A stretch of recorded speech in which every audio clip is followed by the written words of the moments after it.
So now what is finance? Simple single line में हम लोग फाइनेंस कहते हैं, पर्सनल फाइनेंस कहते हैं, बिजनेस फाइनेंस कहते हैं, but what is finance? So the answer is the art and science of managing money is called finance. अब ये पैसा क्या है, how much it is important, money के बारे में, पैसे के बारे में हम लोग यहां तक आए, सब लोग कहीं ना कहीं से आए हैं, कोई लोकल से आए हैं, कोई दूर से आए हैं, कुछ ना कुछ खर्चे तो हुए ही होंगे।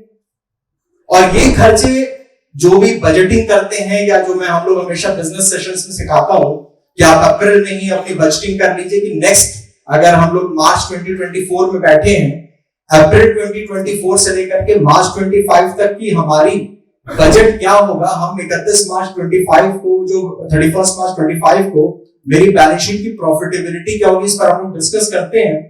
तो हम लोग में से कई लोग बजट करते होंगे और कहीं ना कहीं आपको लगा होगा कि सक्षम समिट करने जाना भी एक पार्ट ऑफ आवर एक्सपेंस है, बट कितने लोग इसके बारे में प्लान करते हैं?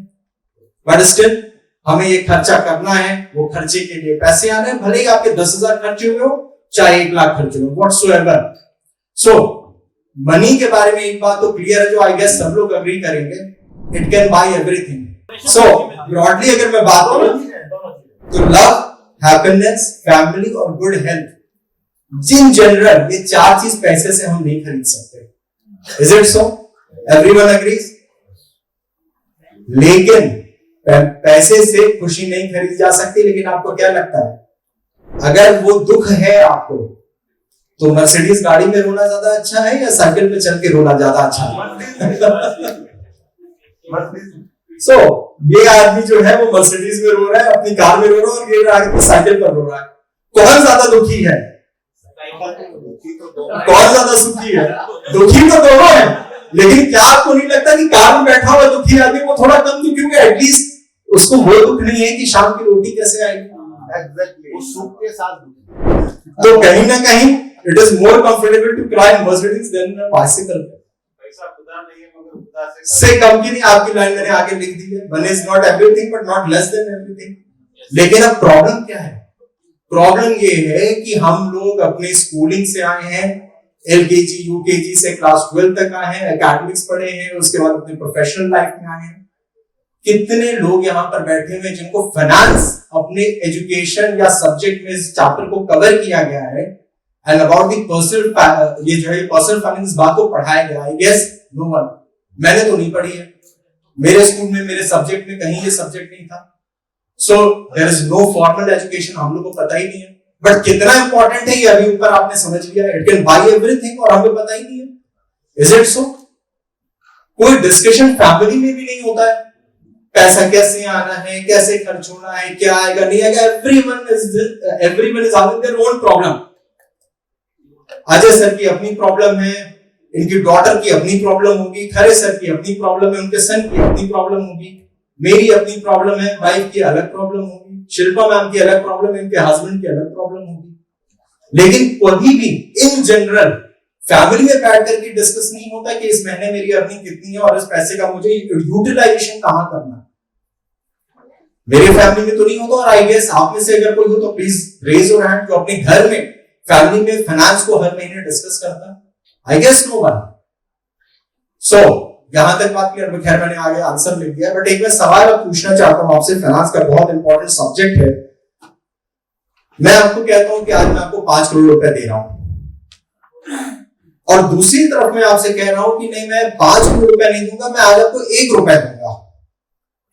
लेकिन जो मैं 1 रुपए आपको आज दे रहा हूं वो अगले 30 दिन तक, मेरी बात ध्यान से सुनिएगा, अगले 30 दिन तक मैं आज 1 का 2 दूंगा, कल 2 का 4 दूंगा, फिर 4 का 8 दूंगा, फिर 8 का 16 दूंगा, और फिर 16 का 32 दूंगा, 30 दिन तक। तो पॉइंट नंबर 1, आप 1 रुपए लेना चाहेंगे, या वो मैं लेट से यहां मैंने 5 करोड़ लिखा है बट 1 करोड़ रुपए मैं आपको देना चाहता हूं, दोनों से क्या लेना चाहेंगे? 1 रुपया। बहुत बढ़िया आंसर। अब 1 करोड़ को मैं बढ़ा करके 5 करोड़ करता हूं। अब आपका जवाब क्या है? 1 रुपया की 5 करोड़? 1 रुपया। ज्यादातर लोगों का 1 रुपया। 5 करोड़ से बढ़ा के मैं 10 करोड़ कर रहा हूं। नेक्स्ट आंसर 1 रुपया। 10 करोड़ को बढ़ा के मैं 20 करोड़ कर रहा हूं, 1 रुपया। 20 करोड़ को बढ़ा करके मैं 40 करोड़ कर रहा हूं। अब क्या आंसर है? ₹1। 40 करोड़ को बढ़ा, ज्यादातर लोगों का आंसर है 40 करोड़ रुपए की ₹1। ₹1। 50 करोड़ की ₹1। 50 करोड़ रुपए अभी रखता हूं और एक तरफ ₹1 मल्टीप्लाई करता हूं अगले 30 दिनों तक, जो एक्सपोनेंशियली बढ़ेगा। ₹1 की 50 करोड़।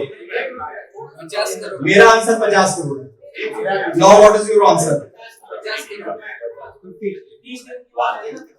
एक क्विक पोल करते हैं। 50 करोड़ की मैं बात नहीं करता, मैं 40 करोड़ पर फिर से आता हूं। 40 करोड़ की ₹1। कितने लोग 40 करोड़ के लग रही है? हैंड्स रेज करके। 40 करोड़ के भी कम पब्लिक नहीं है। I guess 40 crore is a big sum. आप देख लीजिए, बहुत बड़ा नुकसान करने वाले यहाँ पर आप। और ₹1 के फेवर में कितने वो लोग हाथ रेज करें? Amongst equally. अब मैं ये फिगर दोबारा 50 करोड़ कहता हूं। 50 करोड़ की ₹1। 50 करोड़ के ऊपर कितने लोग हैंड रेज करके? 50%। ₹1 के पीछे कितने लोग हैं? अब तो हाथ कम हो गए, सिर्फ 5 हाथ हैं। सर मेरा आंसर तो 50 करोड़ है। मैं तो 50 करोड़ दूंगा। हम ₹1 आप रखो अपने पास, मुझे एक्सपोनेंशियल ग्रोथ नहीं चाहिए। And the exact answer is 53 crore 86 lakhs rupees. It is the exact figure. Can you imagine the quantum of the finance?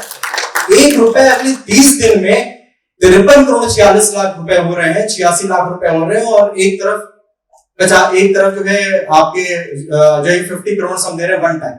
But आपने बोला सर कि 50 करोड़ रुपए हम ₹1 ही लेंगे, लेकिन वो तो आपको 30वें दिन मिले ना। हम 50 करोड़ पर तो ब्याज 1 महीने का ले लेंगे, वो कहां गया? सो यहाँ मुझे ये समझ में आया कि मिक्स का ओपिनियन है, तो कहीं ना कहीं इस बात को थोड़ा और पढ़ने और समझने की जरूरत है कि पावर ऑफ कंपाउंडिंग, जिसको हम आगे पढ़ेंगे समझेंगे if the time permits, कि हम लोग का ₹1 फायदेमंद है कि 50 करोड़ फायदेमंद है। But see the quantum, see the importance